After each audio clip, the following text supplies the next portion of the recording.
सो क्यों मनो विसारिय सुकाओ टल गुर सेविय अहनिस सहज सुभाए दर्शन परसय गुरु गए जन्म मरण दुख जाय होवै सिफत समधि नूर अरसों पुरसों चटिय तुद डिठे सचे पातशाह माल जन्म जन्म दी कटिय।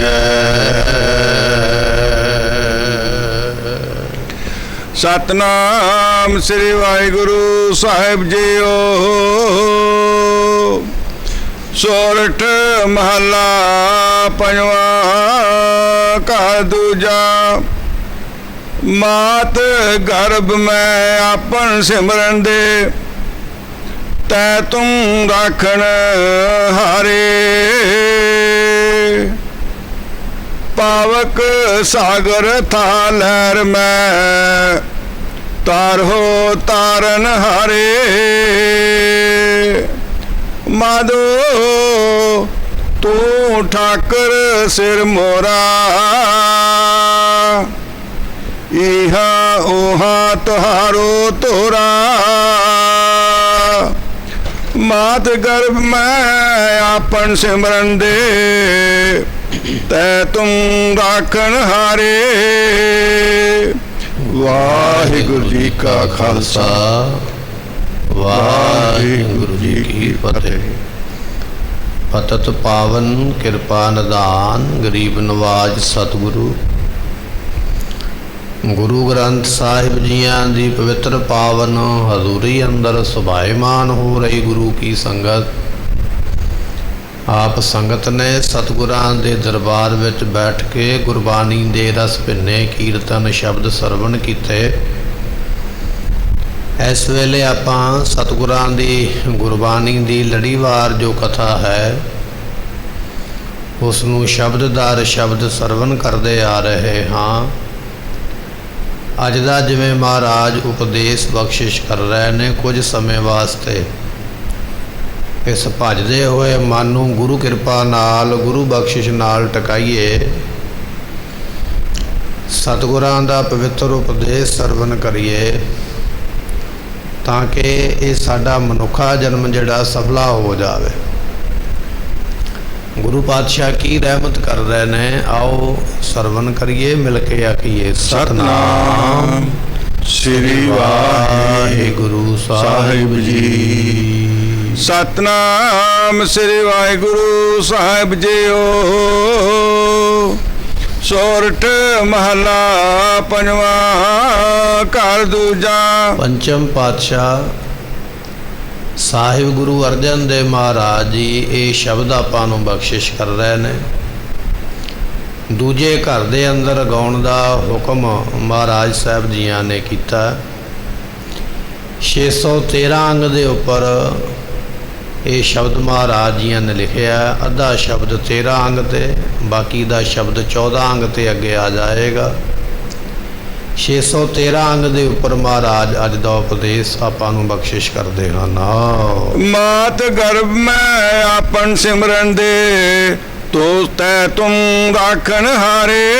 साहिब गुरु अर्जन देव महाराज जियां दा जो आपां उपदेश बख्शिश सरवण कर रहे हाँ इहो ही सतगुरां ने अमृत वेले अज सानू श्री मुखवाक दी दात इसे शब्द की बख्शिश की है। हुक्मनामे भी अमृत वेले इसे शब्द दे प्राप्त होए ने और लड़ीवार कथा दे अंदर ये अज अपना ये शब्द की विचार जिहड़ी है वह भी आपां नूं प्राप्त हो रही है। गुरु अर्जन देव पातशाह फरमाउंदे कहन लगे है परमात्मा मात गर्भ मह माता दे गर्भ दे विच उदर दे विच बच्चे दी जिस वेले पैदाइश तो पहला शरीर बनता है आपन सिमरन दे उत्थे तुसी अपना सिमरन आप बच्चे नूं करन वास्ते दिंदे हो। ਮਾਤਾ ਦੇ ਗਰਭ ਦੇ ਵਿੱਚ ਜੋ ਬੱਚੇ ਨੂੰ ਸਿਮਰਨ ਦਿੱਤਾ ਹੈ, ਯਾਦ ਸ਼ਕਤੀ ਦਿੱਤੀ ਹੈ, ਉਹ ਪਰਮਾਤਮਾ ਤੁਸੀਂ ਆਪ ਦਿੱਤੀ ਹੈ। ਤੁਹਾਡੇ ਤੋਂ ਬਿਨਾ ਉੱਥੇ ਬੱਚੇ ਨੂੰ ਸਿਮਰਨ ਕੋਈ ਨਹੀਂ ਕਰਾ ਸਕਦਾ। ਉਹ ਬੱਚਾ ਜੋ ਸਿਮਰਨ ਕਰਦਾ ਪਿਆ ਹੈ, ਉਹ ਸਿਮਰਨ ਦੀ ਸ਼ਕਤੀ, ਉਹ ਤਾਕਤ ਤੁਸੀਂ ਦੇਣ ਵਾਲੇ। ਦੁਨੀਆ ਦੇ ਵਿੱਚ ਸਿਮਰਨ ਜਿਹੜਾ ਹੈ ਉਹ ਧਰਮ ਦੇ ਮੁਤਾਬਕ ਵਿਅਕਤੀ ਦੇ ਦੁਆਰਾ ਦਿੱਤਾ ਜਾਂਦਾ। ਜੇ ਕੋਈ ਹਿੰਦੂ ਧਰਮ ਦੇ ਵਿੱਚ ਪੈਦਾ ਹੋਇਆ ਹੈ ਤੇ ਮਾਂ-ਬਾਪ ਦੁਆਰਾ ਕਿਹਾ ਜਾਂਦਾ ਰਾਮ ਰਾਮ ਕਹਿ, ਜਾਂ ਕ੍ਰਿਸ਼ਨ ਕ੍ਰਿਸ਼ਨ ਦਾ ਜਾਪ ਕਰ, ਹਰੇ ਰਾਧਾ ਹਰੇ ਕ੍ਰਿਸ਼ਨਾ ਇਹ ਜਾਪ ਕਰ। ਹਿੰਦੂ ਮਤ ਦੇ ਲੋਕ ਆਪਣੇ ਬੱਚੇ ਨੂੰ ਇਸ ਤਰ੍ਹਾਂ ਸਿਮਰਨ ਦੇ ਵੱਲ ਪ੍ਰੇਰਦੇ। ਜੇ ਕੋਈ ਬੱਚਾ ਮੁਸਲਮਾਨ ਧਰਮ ਵਿੱਚ ਪੈਦਾ ਹੋ ਜਾਵੇ ਤੇ ਉਸ ਦੇ ਮਾਂ-ਬਾਪ ਜਿਹੜੇ ਨੇ ਉਸ ਨੂੰ ਅੱਲਾਹ ਦਾ ਨਾਮ ਲੈਣ ਵਾਸਤੇ, ਖੁਦਾ ਦਾ ਨਾਮ ਲੈਣ ਵਾਸਤੇ ਪ੍ਰੇਰ ਦਿੰਦੇ। ਹੋਰ ਕਿਸੇ ਵੀ ਧਰਮ ਵਿੱਚ ਕੋਈ ਪੈਦਾ ਹੋਵੇ, ਉਸ ਨੂੰ ਆਪਣੇ ਧਰਮ ਦੇ ਮੁਤਾਬਕ ਦੁਨੀਆ ਦੇ ਲੋਕ, ਸੰਸਾਰ ਦੇ ਲੋਕ ਕਹਿ ਲਈਏ, ਇਨਸਾਨ ਦੇ ਦੁਆਰਾ ਨਾਮ ਦਿੱਤਾ ਜਾਂਦਾ। ਤੇ ਜੇ ਸਿੱਖ ਧਰਮ ਦੇ ਵਿੱਚ ਵੀ ਪੈਦਾ ਹੋਇਆ ਤੇ ਮਾਂ ਆਖੇਗੀ ਬੱਚੇ ਨੂੰ ਵਾਹਿਗੁਰੂ ਕਹਿ, ਸਤਨਾਮ ਕਹਿ, ਮੂਲ ਮੰਤਰ ਦਾ ਪਾਠ ਕਰ। ਇੱਥੇ ਵੀ ਬੱਚੇ ਨੂੰ ਜੇ ਸਿਮਰਨ ਬਾਰੇ ਪ੍ਰੇਰਿਆ ਜਾ ਰਿਹਾ ਹੈ, ਧਰਮ ਮੁਤਾਬਕ ਮਾਂ ਬਾਪ ਜਾਂ ਪਰਿਵਾਰ ਦਾ ਮੈਂਬਰ ਇਨਸਾਨ ਪ੍ਰੇਰਦਾ ਪਿਆ ਹੈ। ਇਨਸਾਨ ਦੇ ਪ੍ਰੇਰਨ ਕਰਕੇ ਜਿਹੜਾ ਨਾਮ ਹੈ ਉਹ ਧਰਮ ਮੁਤਾਬਕ ਪ੍ਰਾਪਤ ਹੋਵੇਗਾ। ਜਿਹੋ ਜਿਹਾ ਧਰਮ ਦੇ ਵਿੱਚ ਜਨਮ ਮਿਲਿਆ ਉਹੋ ਜਿਹਾ ਨਾਮ ਮਿਲਦਾ। ਨਾਮ ਦਾ ਵਖਰੇਵਾਂ ਪੈ ਗਿਆ। ਪਰ ਪਰਮਾਤਮਾ ਜਦੋਂ ਗਰਭ ਦੇ ਅੰਦਰ ਬੱਚੇ ਨੂੰ ਲੈ ਕੇ ਆਉਂਦਾ ਹੈ, ਉੱਥੇ ਕਿਸੇ ਇਨਸਾਨ ਦੁਆਰਾ ਨਾਮ ਨਹੀਂ ਦਿੱਤਾ ਜਾਂਦਾ ਜਾਂ ਧਰਮ ਦੇ ਮੁਤਾਬਕ ਨਾਮ ਨਹੀਂ ਦਿੱਤਾ ਜਾਂਦਾ। ਉੱਥੇ ਪਰਮਾਤਮਾ ਇਹ ਬਖਸ਼ਿਸ਼ ਕਰਦਾ ਹੈ, ਆਪਨ ਸਿਮਰਨ ਦੇ। ਉਹ ਆਪਣੇ ਕੋਲੋਂ ਤਾਕਤ ਬਖਸ਼ਿਸ਼ ਕਰਕੇ ਸਿਮਰਨ ਦੀ ਸਮਰੱਥਾ ਬਖਸ਼ਿਸ਼ ਕਰ ਦਿੰਦਾ। ਆਪ ਉਹ ਆਪਣਾ ਸਿਮਰਨ ਦਿੰਦਾ ਹੈ। ਉੱਥੇ ਵਿਅਕਤੀ ਦੁਆਰਾ ਨਹੀਂ ਮਿਲਿਆ, ਧਰਮ ਦੁਆਰਾ ਨਹੀਂ ਮਿਲਿਆ, ਪਰਮੇਸ਼ਰ ਤੋਂ ਮਿਲਿਆ। ਜਿਹੜਾ ਪਰਮੇਸ਼ਰ ਤੋਂ ਮਿਲਿਆ ਹੈ ਉਹ ਸਿਮਰਨ ਬੱਚਾ ਉੱਥੇ ਪ੍ਰਾਪਤ ਕਰਦਾ ਪਿਆ। ਕੁਝ ਲੋਕ ਸਵਾਲ ਕਰ ਦਿੰਦੇ ਜਾਂ ਸ਼ੰਕਾ ਕਰ ਦਿੰਦੇ, ਮਨਮਤੀਏ ਲੋਕ ਜਿਹੜੇ ਨੇ ਨਾ, ਕਿੰਤੂ ਕਰਨਾ, ਸ਼ੱਕ ਕਰਨਾ ਬੜਾ ਸੌਖਾ, ਟੀਚਰ ਮਖੌਲ ਕਰਨਾ ਬੜਾ ਸੌਖਾ ਹੈ। ਕੁਝ ਲੋਕ ਆਖ ਦਿੰਦੇ ਮਾਂ ਦੇ ਗਰਭ ਦੇ ਵਿੱਚ ਕਿਸ ਧਰਮ ਦਾ ਸਿਮਰਨ ਕੀਤਾ ਜਾਂਦਾ ਹੈ, ਕਿਹੜੇ ਧਰਮ ਦਾ ਸਿਮਰਨ ਉੱਥੇ ਬੱਚਾ ਕਰਦਾ, ਤੁਸੀਂ ਆਖਦੇ ਹੋ ਸਿਮਰਨ ਕਰਦਾ। ਜਾਂ ਬੱਚੇ ਨੂੰ ਉਹ ਸਿਮਰਨ ਕਿਵੇਂ ਹੋ ਰਿਹਾ, ਕਿਵੇਂ ਕਰ ਸਕਦਾ ਹੈ। ਸਤਿਗੁਰੂ ਪਾਤਸ਼ਾਹ ਕਹਿਣ ਲੱਗੇ, ਉਹ ਭਾਈ ਪਿਆਰਿਆ, ਮਾਤਾ ਦੇ ਗਰਭ ਦੇ ਵਿੱਚ ਸਿਮਰਨ ਜਿਹੜਾ ਹੋ ਰਿਹਾ ਹੈ, ਉੱਥੇ ਧਰਮ ਦੀ ਪਾਬੰਦੀ ਨਹੀਂ ਹੈ, ਉੱਥੇ ਵਿਅਕਤੀ ਦੀ ਪਾਬੰਦੀ ਨਹੀਂ ਹੈ। ਉਹ ਪਰਮਾਤਮਾ ਦੇ ਦੁਆਰਾ ਸੋਝੀ ਦਿੱਤੀ ਗਈ ਤੇ ਤਾਂ ਉਹ ਸਿਮਰਨ ਕੀਤਾ ਜਾ ਰਿਹਾ ਹੈ। ਜਿਵੇਂ ਪਸ਼ੂ ਤੇ ਪੰਛੀ ਥਣਾ ਧਾਰੀ ਜੀਵ ਆਪਣੇ ਬੱਚੇ ਨੂੰ ਜਨਮ ਦਿੰਦੇ ਨੇ, ਪਰਮਾਤਮਾ ਉਹਨਾਂ ਬੱਚਿਆਂ ਨੂੰ ਇੰਨੀ ਸੋਝੀ ਦਿੰਦਾ ਹੈ, ਇੰਨੀ ਸਮਰੱਥਾ ਦਿੰਦਾ, ਇੰਨਾ ਗਿਆਨ ਦਿੰਦਾ ਹੈ ਕਿ ਜਿਹੜਾ ਪਸ਼ੂ ਦਾ ਬੱਚਾ ਪੈਦਾ ਹੋਇਆ ਹੈ ਉਹ ਆਪਣੇ ਆਪ ਆਪਣੀ ਮਾਂ ਦੇ ਥਣ ਲੱਭ ਕੇ ਤੇ ਮੂੰਹ ਵਿੱਚ ਪਾ ਲੈਂਦਾ ਹੈ। ਕਦੇ ਵੇਖਿਆ ਮੱਝਾਂ ਜਾਂ ਗਾਵਾਂ ਨੇ ਆਪਣਾ ਥਣ ਆਪ ਫੜ ਕੇ ਆਪਣੇ ਬੱਚੇ ਜਾਂ ਕੱਟੇ ਦੇ ਮੂੰਹ ਵਿੱਚ ਪਾਇਆ ਹੋਵੇ? ਜਨਮ ਲੈਂਦਿਆਂ ਪਰਮਾਤਮਾ ਉਹਨਾਂ ਬੱਚਿਆਂ ਨੂੰ ਇਹ ਸੋਝੀ ਦਿੰਦਾ ਹੈ, ਇਹ ਗਿਆਨ ਤੇ ਸਮਰੱਥਾ ਦਿੰਦਾ ਹੈ ਕਿ ਇਸ ਥਣ ਦੇ ਵਿੱਚੋਂ ਦੁੱਧ ਪ੍ਰਾਪਤ ਹੋਵੇਗਾ ਤੇ ਉਹਨਾਂ ਦਾ ਜਣਿਆ ਹੋਇਆ ਉਹ ਬੱਚਾ ਆਪਣੇ ਆਪ ਉਸ ਦੁੱਧ ਨੂੰ ਪ੍ਰਾਪਤ ਕਰ ਲੈਂਦਾ। ਜਿਹੜਾ ਪਰਮਾਤਮਾ ਇੱਕ ਪਸ਼ੂ ਦੇ ਬੱਚੇ ਨੂੰ, ਜਾਨਵਰ ਦੇ ਬੱਚੇ ਨੂੰ ਇਹ ਸਮਰੱਥਾ ਤੇ ਗਿਆਨ ਦਿੰਦਾ ਹੈ ਕਿ ਦੁੱਧ ਕਿੱਥੋਂ ਤੇ ਕਿਵੇਂ ਪ੍ਰਾਪਤ ਹੋਣਾ ਹੈ, ਉਹੀ ਪਰਮਾਤਮਾ ਮਾਤਾ ਦੇ ਗਰਭ ਦੇ ਅੰਦਰ ਸਿਮਰਨ ਦੀ ਸਮਰੱਥਾ ਵੀ ਬਖਸ਼ਿਸ਼ ਕਰਦਾ ਔਰ ਗਿਆਨ ਵੀ ਬਖਸ਼ਿਸ਼ ਕਰਦਾ ਵੀ ਸਿਮਰਨ ਕਰਨਾ ਕਿਵੇਂ ਹੈ ਔਰ ਕਿਸ ਦਾ ਸਿਮਰਨ ਕਰਨਾ ਹੈ। ਫਿਰ ਉਹ ਸਿਮਰਨ ਕਰਕੇ ਬਾਲਕ ਜਿਹੜਾ ਹੈ ਜਠਰਾ ਅਗਨੀ ਤੇ ਪ੍ਰਕੋਪ ਤੋਂ ਬਚ ਜਾਂਦਾ।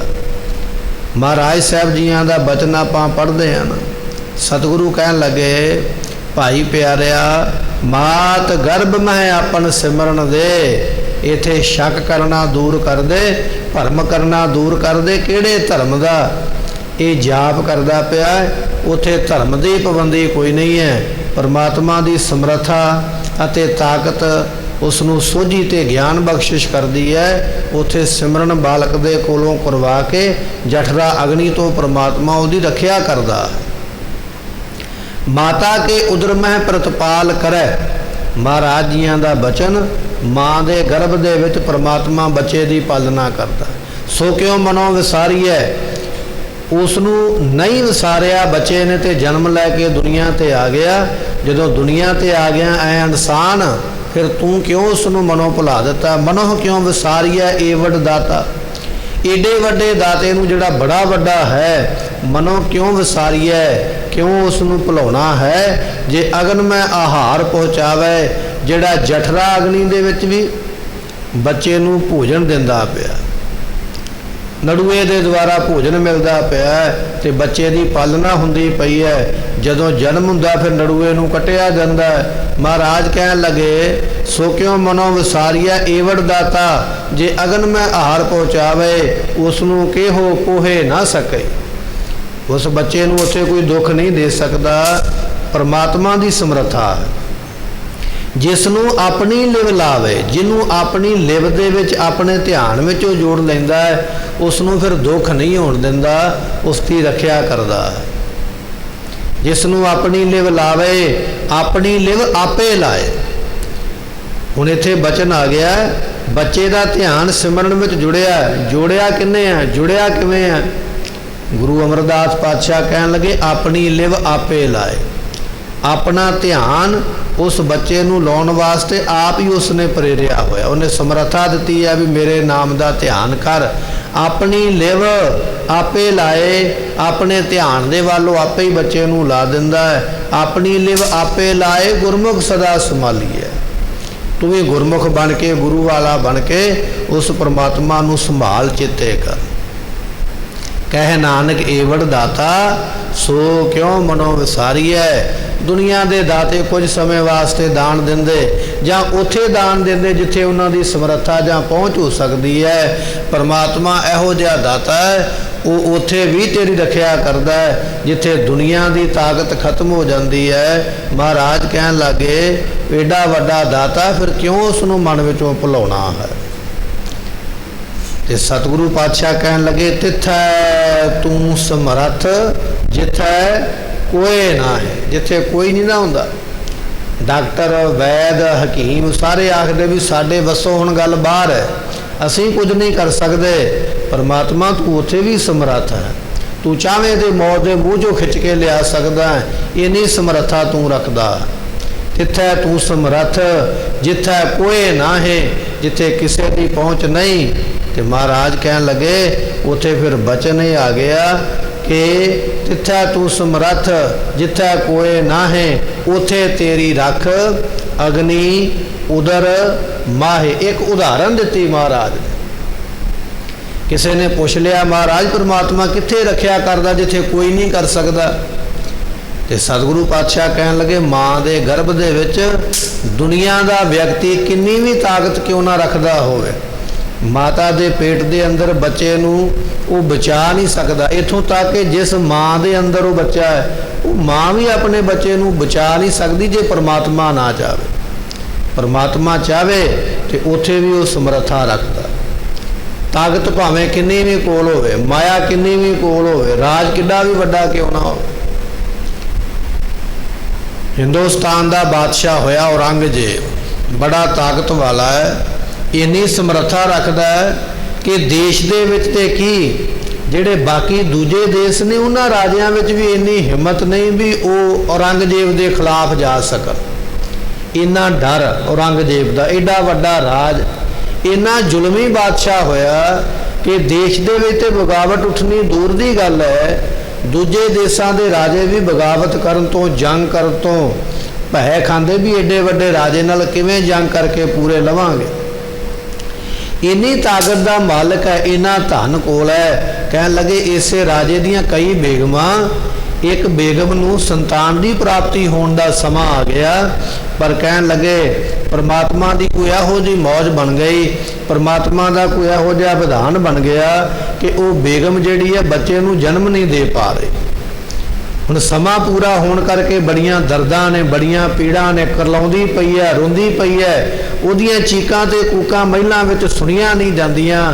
ਜਦੋਂ ਔਰੰਗਜ਼ੇਬ ਦੇ ਕੋਲੇ ਖਬਰ ਪਹੁੰਚੀ ਬੱਚੇ ਦੇ ਜਨਮ ਦਾ ਸਮਾਂ ਤੇ ਹੈ ਪਰ ਜਨਮ ਹੋ ਨਹੀਂ ਰਿਹਾ, ਉਸਨੇ ਬੜੇ ਬੜੇ ਵੈਦ ਸੱਦ ਲਏ, ਸ਼ਾਹੀ ਘਰਾਣੇ ਦੇ ਵੈਦ ਜਿਹੜੇ ਕੇਵਲ ਰਾਜਿਆਂ ਮਹਾਰਾਜਿਆਂ ਨੂੰ ਦਵਾਈ ਬਣਾ ਕੇ ਦਿੰਦੇ, ਬੜੇ ਬੜੇ ਪੜ੍ਹੇ ਲਿਖੇ ਵਿਦਵਾਨ ਪੁਰਸ਼ ਬੁਲਾਏ।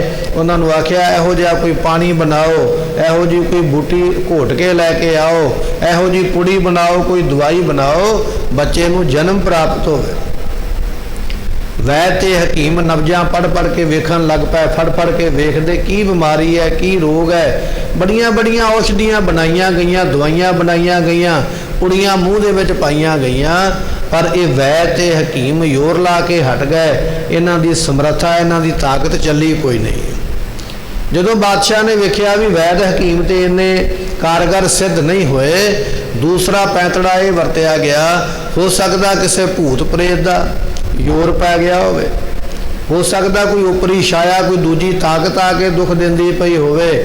ਉਸੇ ਵੇਲੇ ਤਾਂਤਰਿਕ ਬੁਲਾਏ ਗਏ, बड़े बड़े मंत्र पढ़ने वाले, कोई काला मंत्र सिद्ध करके बैठा है, कोई मंत्र सिद्ध करके बैठा है। बड़े बड़े मांदरी बुलाए गए मंत्र पढ़ने वास्ते, जे कोई रुकावट है तो दूर हो जाए। पर जदों उन्होंने मंत्र पढ़े ना, पढ़े मंत्र केते, लिखे जंतर केते, 10वें पातशाह ने लिखिया महाराज ने बड़े बड़े मंत्र पढ़ने वाले, तंत्र पढ़ने वाले, पर बस उन्हों का भी कोई नहीं चलिया। रब दे अगे मंत्र कोई नहीं ना चलता। महाराज जियां दा बचन आपां पढ़दे हाँ, कहन लगे वो परमात्मा जिहड़ा है ना, तिसै अगे नानका खले कीचे अरदास। परमात्मा दे नाल मत्था थोड़ी लाया जा सकता। जदों वेखिया भी मेरे तांत्रिक, मेरे मंत्र पढ़न वाले भी सिद्ध नहीं होए, उस वेले बादशाह औरंगजेब दे कोल बाबा राम राय जी, गुरु हर राय साहब जियां दे वड्डे पुत्र दिल्ली विखे सन। ते बादशाह रोज़ उन्हां कोलों करामातां देखदा। अज मैनू चंद्रमा जिहड़े ने 2 आकाश विच दिखा दिओ, दिस पैंदे। अज मैनू नदी दे पानी ते चल के दिखाओ, वो दिखा दिंदे। जदों बादशाह नू पता लगा भी वैद हकीम कामयाब नहीं होए, तांत्रिक जिहड़े मंत्रां वाले कामयाब नहीं होए, छेती दे नाल दौड़िया ते बाबा राम राय साहब दे कोल पहुंचिया। कहन लगा भी गुरु नानक साहब दा घर बड़ा वड्डा, बड़ियां ताकतां ने, आप जी कृपा करो कि बच्चे नू जन्म प्राप्त हो जाए, बेगम की जान बच जाए। बाबा राम राय जी ने वेख्या भी बादशाह शरण आया गुरु घर दे, ते बाबा राम राय जी कहन लगे औरंगजेब बादशाह, साडे कोल ते गुरु नानक साहब की बाणी, श्री जपजी साहब का पाठ, जपजी साहब की बाणी के मुकाबले कोई दुनिया का मंत्र नहीं है, कोई दुनिया की ताकत नहीं है। सानू तो गुरु नानक साहब ने यह बख्शी है, असी इहदा पाठ करांगे अते पाठ करके फिर अरदास करांगे। गुरु नानक साहब के चरणों में महाराज रहम करनगे, रहमत करनगे। उस वेले बाबा राम राय साहब जियां ने पानी जल अपने कोल रख के ना, गड़वा जल का रख के, ते कहन लगे चौंकड़ा ला के गुरु नानक साहब पातशाह का ध्यान रख के जपजी साहब का पाठ किया, मन एकागर करके बड़े ध्यान दे नाल।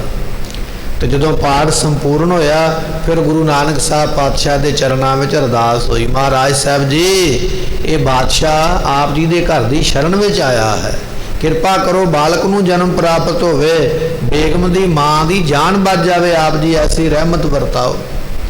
तो जो अरदास की ना गुरु नानक साहब पातशाह के चरणों में, तो कह लगे उस वेले फिर बाबा राम राय जी कह लगे औरंगजेब, ये जिहड़ा जल असी कोल रखिया ना गुरबाणी पढ़न वेले, ये जल उस राणी दे बेगम दे मूँह दे विच पा, सतगुरु रहमत करनगे, तेरी मुसीबत टल जाएगी। उस वेले बादशाह ने वो जल अपने महलों में भेजिया।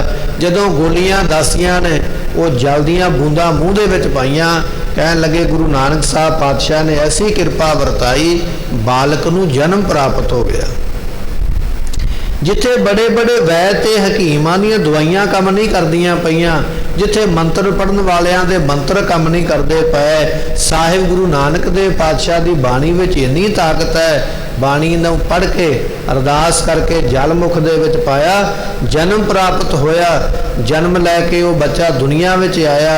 सतगुरां दी रहमत गुरबाणी दी वेख लईए जां आपां जान लईए, वड्डा हो के वो जिहड़ा बच्चा है ਬਹਾਦਰ ਸ਼ਾਹ ਦੇ ਨਾਮ ਦੇ ਨਾਲ ਜਾਣਿਆ ਗਿਆ। ਜਦੋਂ ਰਾਜ ਲੈਣ ਦੀ ਗੱਲ ਆਈ ਨਾ, ਔਰੰਗਜ਼ੇਬ ਦੇ ਮਰ ਜਾਣ ਤੋਂ ਮਗਰੋਂ ਭਰਾਵਾਂ ਦੇ ਵਿੱਚ ਫੁੱਟ ਪੈ ਗਿਆ, ਰਾਜ ਤਖਤ ਤੇ ਕੌਣ ਬੈਠੇ। ਇਹ ਬਹਾਦਰ ਸ਼ਾਹ ਫਿਰ ਗੁਰੂ ਗੋਬਿੰਦ ਸਿੰਘ ਮਹਾਰਾਜ ਦੀ ਸ਼ਰਨ ਵਿੱਚ ਆਇਆ। ਮਹਾਰਾਜ ਦਿੱਲੀ ਦਾ ਤਖਤ ਮੈਨੂੰ ਤੁਸੀਂ ਦਿਵਾ ਸਕਦੇ ਹੋ। ਇੱਕ ਸਮਾਂ ਉਹ ਸੀ ਜਦੋਂ ਦਿੱਲੀ ਦਾ ਤਖਤ ਗੁਰੂ ਘਰ ਦਾ ਵੈਰੀ ਹੈ, ਔਰੰਗਜ਼ੇਬ ਬੈਠਾ ਹੋਇਆ। ਕਦੇ ਗੁਰੂ ਹਰਕ੍ਰਿਸ਼ਨ ਪਾਤਸ਼ਾਹ ਨੂੰ ਬੁਲਾਉਂਦਾ ਹੈ, ਕਦੇ ਗੁਰੂ ਹਰਰਾਏ ਸਾਹਿਬ ਜੀਆਂ ਨੂੰ ਬੁਲਾਉਂਦਾ ਹੈ, ਕਦੇ ਗੁਰੂ ਤੇਗ ਬਹਾਦਰ ਪਾਤਸ਼ਾਹ ਨੂੰ ਬੁਲਾ ਕੇ ਸ਼ਹੀਦ ਕਰਦਾ ਹੈ। ਇੱਕ ਸਮਾਂ ਉਹ ਸੀ ਜਦੋਂ ਇਹ ਤਖਤ ਗੁਰੂ ਘਰ ਨਾਲ ਵੈਰ ਕਰਦਾ ਹੈ। ਅੱਜ ਇੱਕ ਸਮਾਂ ਉਹ ਬਣ ਗਿਆ। ਅੱਜ ਦਿੱਲੀ ਦੇ ਤਖਤ ਨੂੰ ਲੈਣ ਵਾਸਤੇ ਦਿੱਲੀ ਦੇ ਬਾਦਸ਼ਾਹ ਦਾ ਪੁੱਤਰ ਗੁਰੂ ਪਾਤਸ਼ਾਹ ਦੀ ਸ਼ਰਨ ਵਿੱਚ ਆਇਆ। ਮਹਾਰਾਜ ਤੁਹਾਡੇ ਬਿਨਾਂ ਰਾਜ ਕੋਈ ਨਹੀਂ ਦਵਾ ਸਕਦਾ।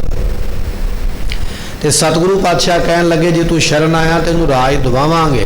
ਮਹਾਰਾਜ ਸਾਹਿਬ ਜੀਆਂ ਨੇ ਉਸ ਵੇਲੇ ਇਸ ਬਹਾਦਰ ਸ਼ਾਹ ਦੀ ਫੌਜ ਦੇ ਵਿੱਚ ਆਪਣੇ 5 ਸਿੱਖਾਂ ਨੂੰ ਭੇਜਿਆ। ਮਹਾਰਾਜ ਸਾਹਿਬ ਜੀਆਂ ਨੇ 5 ਸਿੱਖਾਂ ਨੂੰ ਭੇਜ ਕੇ ਆਖਿਆ, ਤੁਸੀਂ ਇਹਦੇ ਵੱਲੋਂ ਲੜਨਾ ਹੈ ਦੁਸ਼ਮਣ ਦੇ ਨਾਲ। ਦੁਸ਼ਮਣ ਦੇ ਨਾਲ ਜੰਗ ਹੋਇਆ ਅਤੇ ਇਹਦਾ ਵਿਰੋਧੀ ਭਰਾ ਜਿਹੜਾ ਸੀ ਨਾ, ਉਹ ਮਾਰਿਆ ਗਿਆ। ਜਿਸ ਤੀਰ ਦੇ ਨਾਲ ਮਾਰਿਆ ਗਿਆ ਉਹ ਤੀਰ ਸਾਹਿਬ ਗੁਰੂ ਗੋਬਿੰਦ ਸਿੰਘ ਮਹਾਰਾਜ ਸਾਹਿਬ ਜੀਆਂ ਦਾ। ਬਹਾਦਰ ਸ਼ਾਹ ਤਖਤ ਦੇ ਉੱਪਰ ਬੈਠਾ ਗੁਰੂ ਘਰ ਦਾ ਪ੍ਰੇਮੀ ਬਣਿਆ। ਸਤਿਗੁਰੂ ਪਾਤਸ਼ਾਹ ਜੀ ਜਦੋਂ ਦਮਦਮਾ ਸਾਹਿਬ ਤੋਂ ਚਲੇ ਗਏ ਹਜੂਰ ਸਾਹਿਬ ਦੀ ਧਰਤੀ ਤੇ ਨੰਦੇੜ ਵਿਖੇ, ਇਹ ਬਾਦਸ਼ਾਹ ਵੀ ਮਹਾਰਾਜ ਦੀ ਸ਼ਰਨ ਵਿੱਚ ਕੁਝ ਸਮਾਂ ਉੱਥੇ ਰਹਿੰਦਾ ਰਿਹਾ। ਇਹ ਲੰਮਾ ਇਤਿਹਾਸ ਪ੍ਰਸੰਗ ਹੈ। ਇਹ ਉਹ ਬਹਾਦਰ ਸ਼ਾਹ ਬਾਦਸ਼ਾਹ ਜਿਸ ਦਾ ਜਨਮ ਬਾਬਾ ਰਾਮ ਰਾਏ ਜੀਆਂ ਨੇ ਸ੍ਰੀ ਜਪਜੀ ਸਾਹਿਬ ਦੀ ਗੁਰਬਾਣੀ ਪੜ੍ਹ ਕੇ ਗੁਰੂ ਨਾਨਕ ਸਾਹਿਬ ਦੇ ਚਰਨਾਂ ਵਿੱਚ ਅਰਦਾਸ ਕਰਕੇ ਜਿਸ ਨੂੰ ਜਨਮ ਪ੍ਰਾਪਤ ਹੋਇਆ। ਉਹ ਬਾਣੀ ਦੀ ਇੰਨੀ ਖਿੱਚ ਰਹੀ ਕਿ ਗੁਰੂ ਘਰ ਦੇ ਨਾਲ ਜੁੜ ਗਿਆ, ਗੁਰੂ ਘਰ ਦਾ ਪ੍ਰੇਮੀ ਬਣ ਗਿਆ। ਗੁਰੂ ਕਿਹਾ, ਸਿੱਖਾ ਇਹ ਬਚਨ ਤੈਨੂੰ ਤਾਂ ਸੁਣਾਇਆ ਜਾਂਦਾ ਹੈ, ਤੇਰੇ ਘਰ ਵਿੱਚੋਂ ਜਪਜੀ ਸਾਹਿਬ ਦਾ ਪਾਠ ਕਦੇ ਹਟਣਾ ਨਹੀਂ ਚਾਹੀਦਾ। ਤੇਰੇ ਘਰ ਵਿੱਚ ਜਪਜੀ ਸਾਹਿਬ ਦਾ ਪਾਠ ਹੋਣਾ ਚਾਹੀਦਾ ਹੈ। ਜਿਸ ਇੱਕ ਪਾਠ ਦੇ ਨਾਲ ਜੇ ਬਹਾਦਰ ਸ਼ਾਹ ਗੁਰੂ ਘਰ ਦਾ ਸ਼ਰਧਾ ਵਾਲਾ ਸਿੱਖ ਬਣ ਸਕਦਾ ਹੈ, ਜੇ ਤੇਰੇ ਘਰੇ ਉਹ ਪਾਠ ਹੋਵੇ ਤੇ ਤੇਰਾ ਬੱਚਾ ਕਿਸੇ ਦੂਜੇ ਧਰਮ ਨੂੰ ਅਪਣਾ ਹੀ ਨਹੀਂ ਸਕਦਾ ਹੈ। ਐਸੀ ਤਾਕਤ ਮਹਾਰਾਜ ਦੀ ਬਾਣੀ ਵਿੱਚ ਹੈ। ਇਹ ਵੱਡੀ ਖੜੋਤ ਹੈ ਕਿ ਅਸੀਂ ਬਾਣੀ ਤੋਂ ਦੂਰ ਹੋ ਗਏ ਹਾਂ, ਬਾਣੀ ਪੜ੍ਹ ਨਹੀਂ ਪਾ ਰਹੇ, ਨਿਤਨੇਮ ਕਰਦੇ ਨਹੀਂ ਅਤੇ ਸਾਡੇ ਬੱਚੇ ਜਿਹੜੇ ਨੇ ਸਿੱਖੀ ਤੋਂ ਧਰਮ ਤੋਂ ਦੂਰ ਤੁਰੇ ਜਾ ਰਹੇ, ਬਾਗੀ ਹੁੰਦੇ ਜਾ ਰਹੇ। ਉਹਦਾ ਕਾਰਨ ਇਹ ਹੈ ਸਾਡੇ ਕੋਲ ਅੱਜ ਸਿਮਰਨ ਨਹੀਂ ਰਹਿ ਗਿਆ। ਸੋ ਇਹ ਤਾਕਤ ਹੈ ਸਤਿਗੁਰਾਂ ਦੀ ਬਾਣੀ ਦੀ। ਮਹਾਰਾਜ ਕਹਿਣ ਲੱਗੇ, ਤਿੱਥੈ ਤੂੰ ਸਮਰੱਥ ਜਿੱਥੈ ਕੋਏ ਨਾਹੀਂ। ਇੱਕ ਸਮਾਂ ਉਹ ਸੀ ਜਦੋਂ ਔਰੰਗਜ਼ੇਬ ਕਹਿੰਦਾ ਸੀ ਵੀ ਇਹੋ ਜਿਹਾ ਕੰਮ ਕੋਈ ਹੈ ਹੀ ਨਹੀਂ ਜਿਹੜਾ ਮੈਂ ਨਹੀਂ ਕਰ ਸਕਦਾ। ਮੇਰੇ ਕੋਲ ਰਾਜ ਹੈ, ਮੇਰੇ ਕੋਲ ਫੌਜ ਹੈ, ਮੇਰੇ ਕੋਲ ਤਾਕਤ ਹੈ।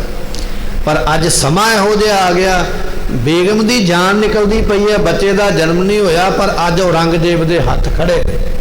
ਮਹਾਰਾਜ ਕਹਿਣ ਲੱਗੇ, ਤਿੱਥੈ ਤੂੰ ਸਮਰੱਥ ਜਿੱਥੈ ਕੋਏ ਨਾਹੀਂ। ਕੋਏ ਨਾਹੀਂ ਦੇ ਵਿੱਚ ਇਕੱਲੇ ਆਪਾਂ ਜੀਵ ਨਹੀਂ ਆ ਜਾਂਦੇ। ਕੋਏ ਨਾਹੀਂ ਦੇ ਵਿੱਚ ਭਾਵੇਂ ਕੋਈ ਰਾਜਾ ਹੈ ਤੇ ਭਾਵੇਂ ਕੋਈ ਮਹਾਰਾਜਾ ਹੈ, ਕਿੱਡੀ ਵੀ ਤਾਂ ਕੋਈ ਤਾਕਤ ਰੱਖਦਾ ਹੈ, ਕਿੱਡਾ ਵੀ ਵੱਡਾ ਕੋਈ ਮੰਤਰੀ ਹੈ, ਪਰਮਾਤਮਾ ਤੇਰੀ ਤਾਕਤ ਅੱਗੇ ਸਾਰਿਆਂ ਦੀਆਂ ਤਾਕਤਾਂ ਫੇਲ ਹੋ ਜਾਂਦੀਆਂ।